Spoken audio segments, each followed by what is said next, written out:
दोस्तों welcome to money stocks. तो इस वीडियो के अंदर मल्टीपल स्टॉक्स के बारे में हम लोग बात करेंगे। तो चलिए सबसे पहले हम लोग बात कर लेते हैं एवेन्यू सुपरमार्ट के बारे में, यानी कि डीमार्ट के बारे में दोस्तों हम लोग बात करने वाले हैं।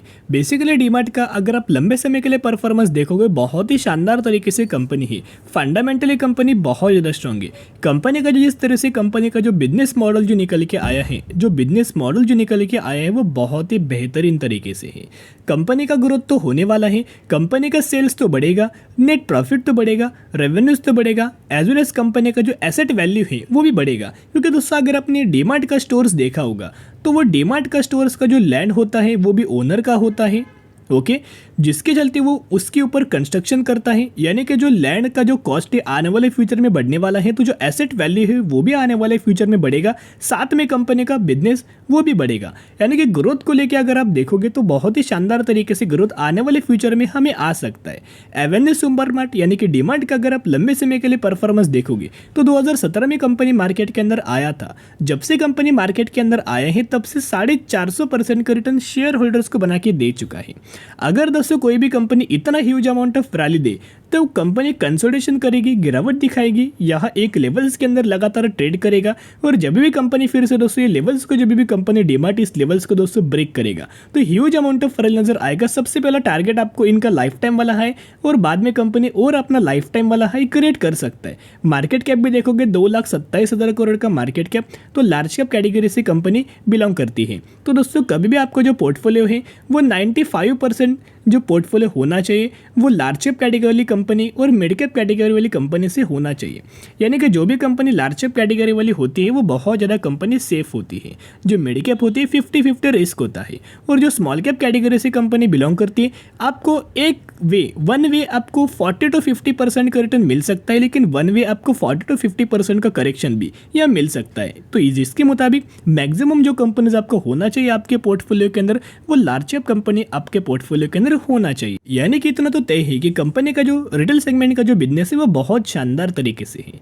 चलिए सेकंड अपडेट्स के बारे में बात कर लेते हैं। अगर आप ये अपडेट्स नोट करोगे तो DMart allots over 4 lakh shares to employees at stocks option. तो बेसिकली डीमार्ट ने जो शेयर्स जो फ्री में शेयर जो डीमार्ट बांटने वाला है वो क्या शेयर होल्डर्स के लिए नहीं, ये क्लियर कट उससे मेंशन किया गया है कि डीमार्ट जो शेयर बांटने वाला है वो इनके एम्प्लॉयज़ के लिए है। यानी कि एम्प्लॉयज़ को ही डीमार्ट क्या करने वाला है, फ्री के शेयर्स देने वाला है। तो बेसिकली कंपनी ऐसा करती क्यों है? आपने ये न्यूज़ इन्फोसिस के अंदर देखा होगा, विप्रो के अंदर देखा होगा, एज वेल एज आपने ये टीसीएस के अंदर भी देखा होगा।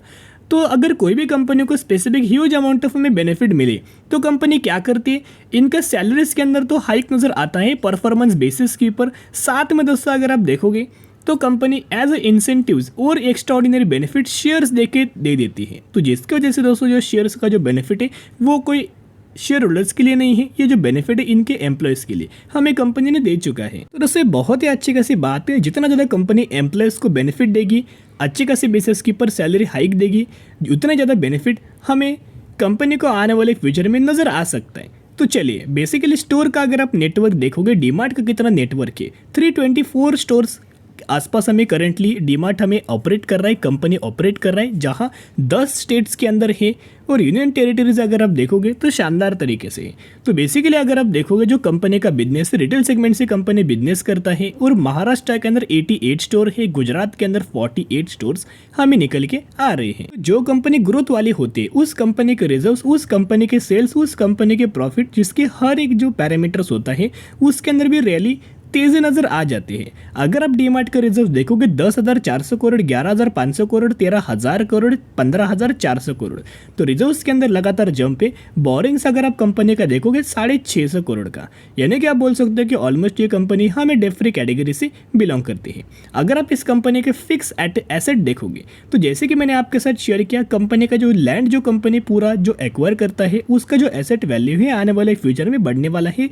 जो कॉस्ट होता है वो आने वाले फ्यूचर में बढ़ने ही वाला है, डिक्रीज तो नहीं होगा। तो साथ में कंपनी का जो एसेट है वो भी दोस्तों लगातार हमें बढ़ रहा है। तो दोस्तों अच्छी बात हमें निकल के आई है। तो जितना गिरे उतना बाय ऑन स्ट्रेटेजी अप्लाई करके फंडामेंटली कंपनी को लंबे समय के लिए होल्ड करना।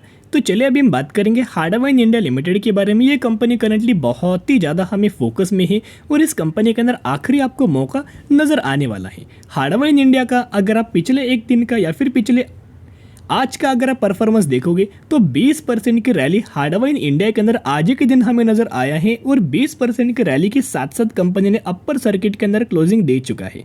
तो अपर सर्किट के अंदर क्लोजिंग का रीजन क्या है? तेजी के पीछे रीजन के कंपनी ने बोनस का बेनिफिट दिया था, बोनस का अनाउंसमेंट किया था 1:3 रेशो में और स्प्लिट का अनाउंसमेंट किया था 1:10 रेशो में।